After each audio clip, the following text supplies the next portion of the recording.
Welcome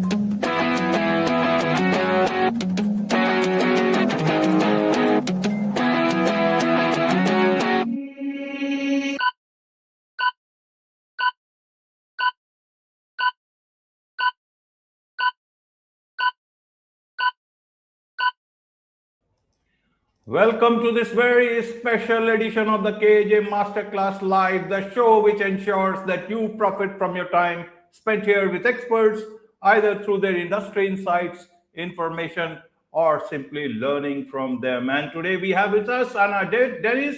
She is a storytelling mentor, TEDx organizer, author who helps people tell their new story to the world as they switch careers, step into entrepreneurship, or reinvent their identity across cultures. So we'll explore with her why smart, capable professionals struggle to articulate their value after a layoff or identity shift, how to rebuild confidence without losing your sense of self, and what practical steps to take today. Welcome to the show, Anna. Hi, Kodania. Thank you for having me. I'm excited to be here. You are welcome. Welcome to the show, Anna. Welcome to India in this online form. And I'm sure not just in India, but a lot of people across the globe, a lot of women across the globe will benefit from what we are going to talk right now. We'll talk about career reinvention. We'll talk about identity. We'll talk about belonging. But before that, let's talk a bit about your journey, your background, your story, so that the audience knows who they are listening to. My story hasn't been truly linear. For the first half of my life, I gained background in communication and marketing. So I was building a corporate career, and I've never seen myself as an entrepreneur. You know, there are people who really want to be entrepreneurs and they have passion and talent for it. I didn't. And at that point, I just wanted to build a career in an international company. And I've always seen myself as just an employee. But after I built that career, and my positions ranged from just starting as a translator to being a business development manager and a marketing manager, managing like worldwide campaigns for our partners. And then I had a hobby which quickly grew into business. So I quit for my own business, and I started doing designer bags, pre-loved designer bags, and authentication for pre-loved designer brands like Louis Vuitton, Chanel, and all the similar ones. And then what happened is, for 35 years of my career, I was living in Russia, and in my business, I was dealing with the US. But then there came a point midlife when me and my husband just sat down and we decided to move abroad, because that was something that we always craved. We always wanted to spend some time of our lives living in another country. So we moved to the Netherlands. And I didn't expect that, because like Netherlands is Europe. I was thinking that the mentality should be, well, pretty much similar. It's not going to another side of the world. So I didn't expect a major challenge or a pitfall there. But then when I moved to the Netherlands, I realized that actually this country is super unique in their mentality and in their business landscape as well. So the business landscape was different. The mentality of people was different. I didn't know a single person in the country. Well, maybe just our startup program mentors, but that's it. So naturally, I, like every expat, whenever, like, if you had this experience in your life when you switch countries, you know what I'm talking about. Like, you crave that sense of belonging. You lose a lot, even if that's your decision and you're pursuing a better life. You're still like, you're not feeling like yourself, because you lose your social status. You start having questions you never answered, like, for example, about your background, about your university, about your work experience. It all seems unfamiliar. And then what also happened and what impacted my business and my life at that moment a lot is the war between Russia and Ukraine. So that was the moment that actually divided into the life into before and after. That was the moment when I realized that I cannot go back. So I have to stay in the Netherlands, like whatever it takes, and I have to build my life there. So if previously that was a choice, and I was saying that I could always come back, that was the moment when I realized that won't happen. And I also had a very specific type of visa that didn't allow me to work because in a moment of stress, when your world is collapsing, you naturally want to take the easiest route. And the easiest route for me would be, well, I worked for 10 years, well, more than 10 years in tech. And I always thought that it could be easy to go back. So anywhere, well, if I need so, it would be easy for me to get a job in tech. And then my situation was actually that I needed to find a company to sponsor me, and that was the only choice. But then again, when you're working in tech, but you're not an engineer, not a software development engineer, you're not a person who's developing those AI engines, you're just a communication and marketing specialist, it's very hard to get sponsored. It's like close to impossible. So I was going through a reinvention of my own at this moment. And at that moment, I was scared, I was stuck, and I was lost. I was like, what am I doing here? Like, what am I gonna do? I don't know anyone. I'm a foreigner. I'm a stranger. So people naturally don't trust me. And that is just how our minds work. It's not because they were rejecting me personally, but it's very natural to feel that you need to know the person beforehand, and then you are able to trust them more, purchase from them, or hire them, or whatever, build some kind of relationship, working relationship. So I was just stuck. And I decided, well, I always wanted to be a writer.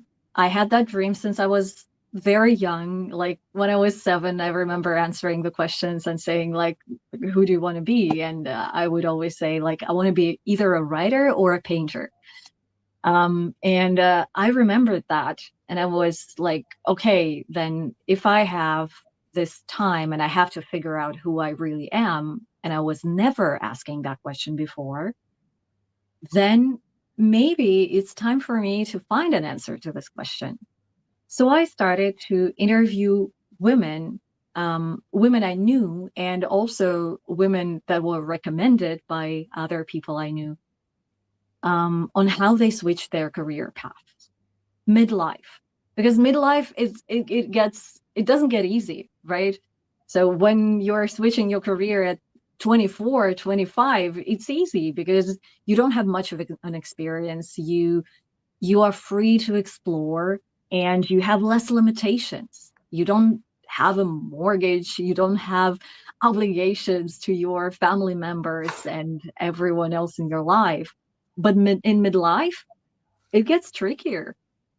So there are not that much of a freedom to choose. And so the question is, how do you reinvent yourself from there, being a stranger in a new country? And these conversations, so I've had over 100 conversations with women from around the world. And that resulted in a beautiful book that is now available, which is Reinvento, Expat's Guide to Reinventing Your Career and Identity. Absolutely, absolutely, Anna. So, how have you described reinvention?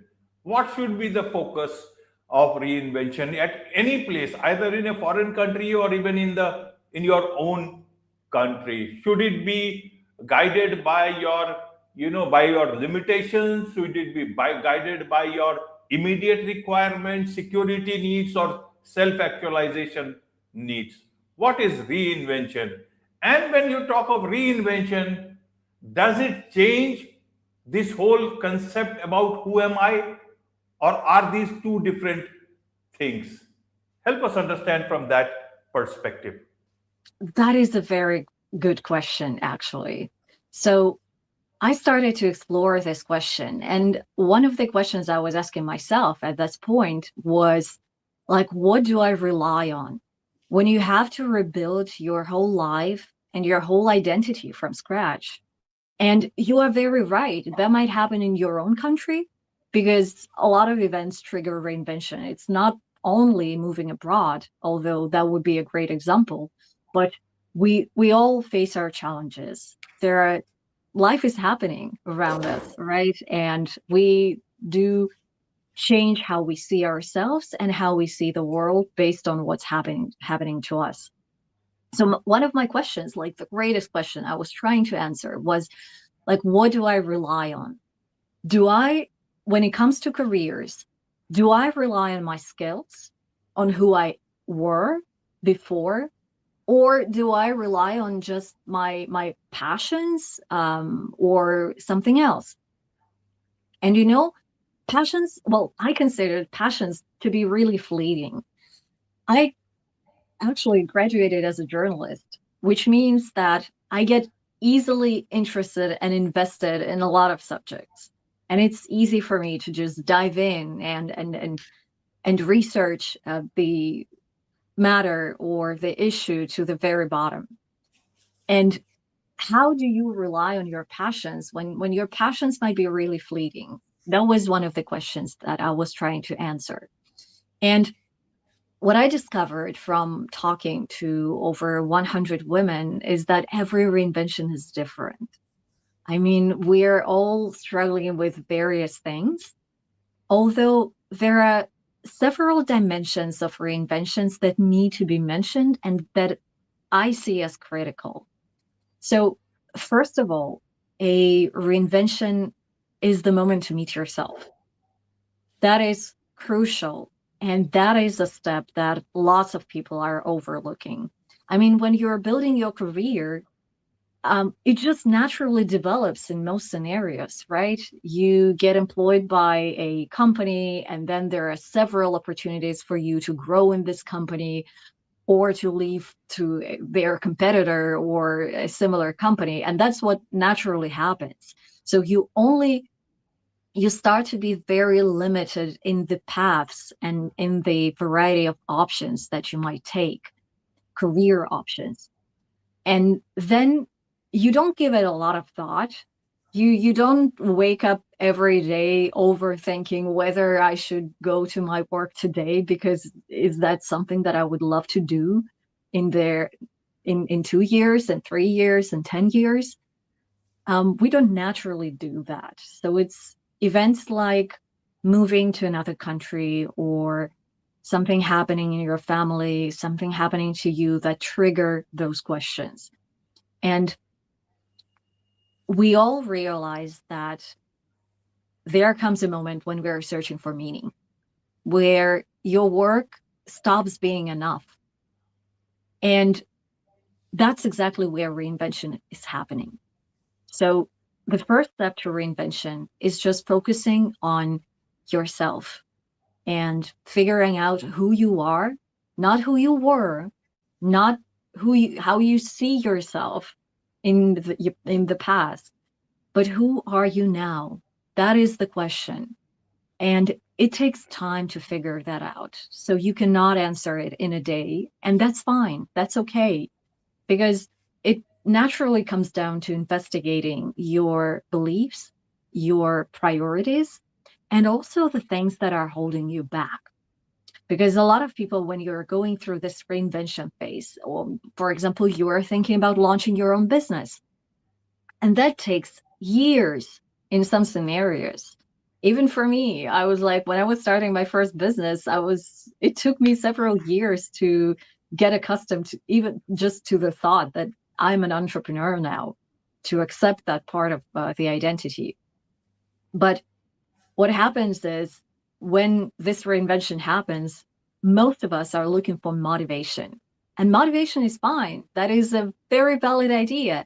But what's more important than motivation is really looking at what's holding you back. And unlike motivation, it's really difficult to see that because naturally, this is not something that displays like every day in your life that you can actually see.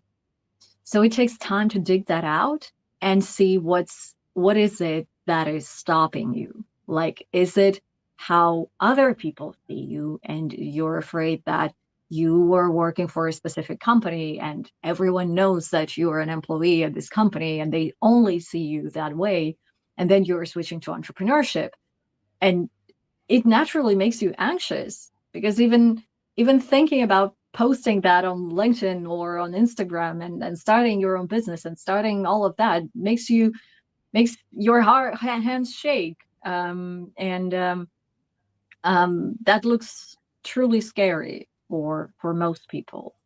So seeing what's holding you back is one of the most important things when you're going through a reinvention. And then what many people don't realize is that um, communication and connection plays a huge role in reinvention.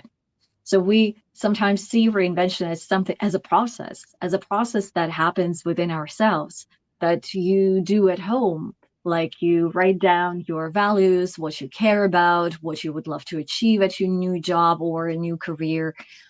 But then what often doesn't happen after that is we share, we share those things out loud with the people we trust, with our partners, our mentors, our friends. And that is an interesting point that I haven't realized. Well, before I started to write this book, I hadn't realized that it is so crucial and important because these conversations are creating the safe space. And the safe space is one of the requirements for reinvention. So if you don't feel that you have a safe space where you can become the new version of you, then it's very likely that the reinvention will not happen, um, because you feel rejected. You don't find that belonging.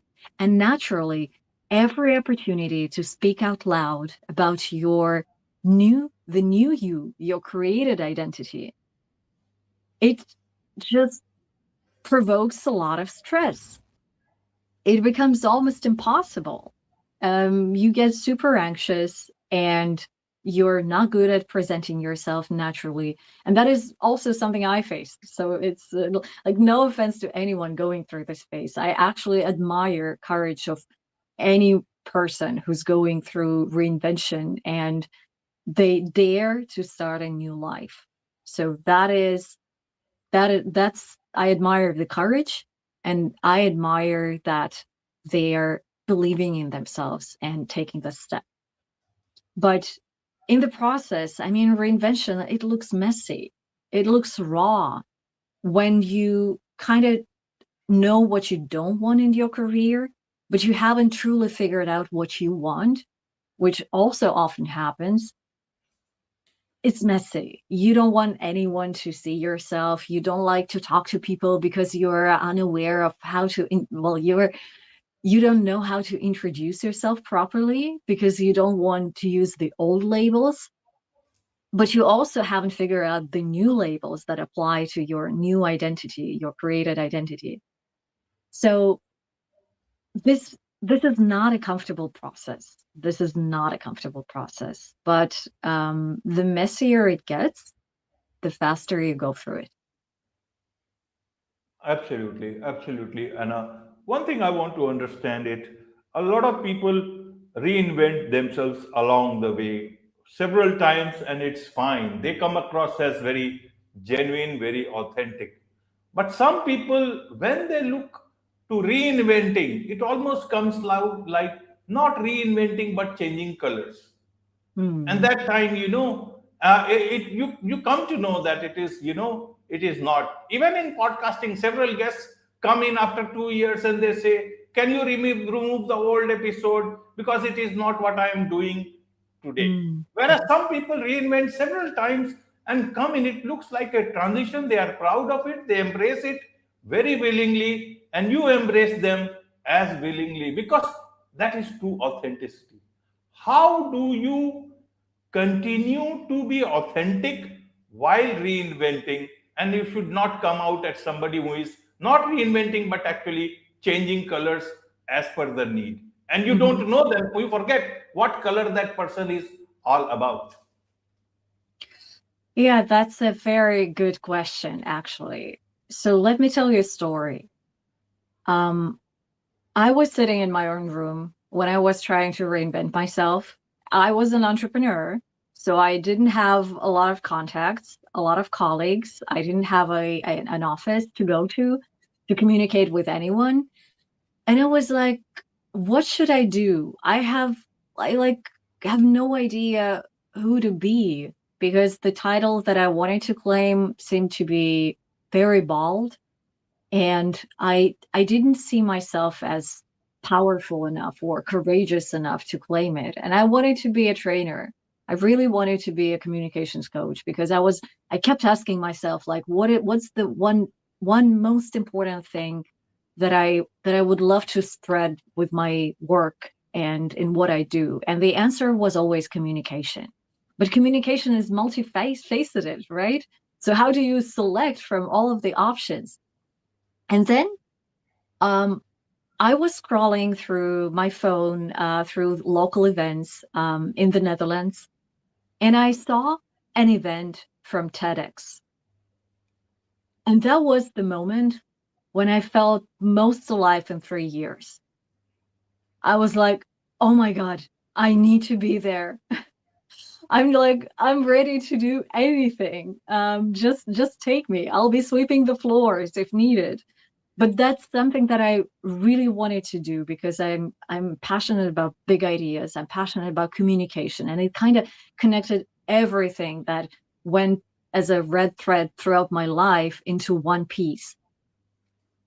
And since then, I've been a TEDx organizer for over a year now, and I enjoy that.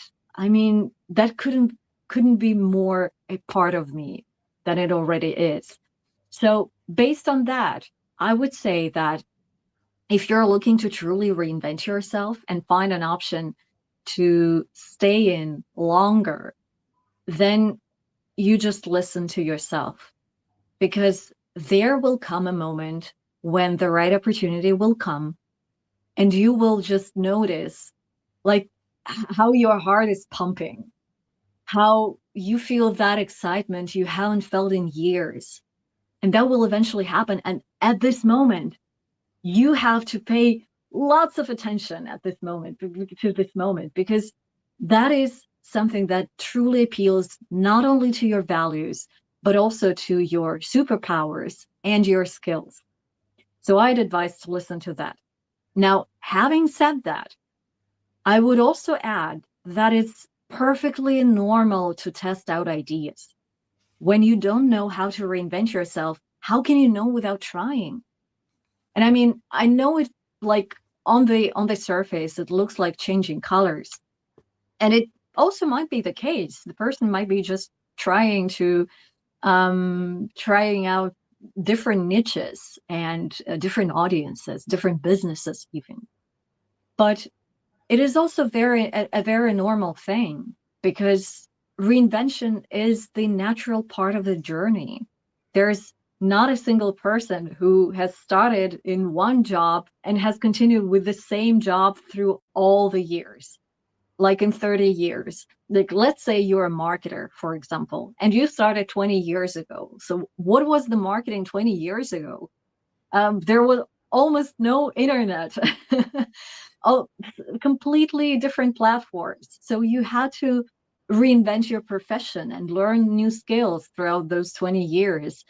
And does that make you the same person, or have you changed? Is that a person who stayed on the same track, or is it a person who learned new skills and learned new platforms and continued to reinvent themselves in their marketing niche?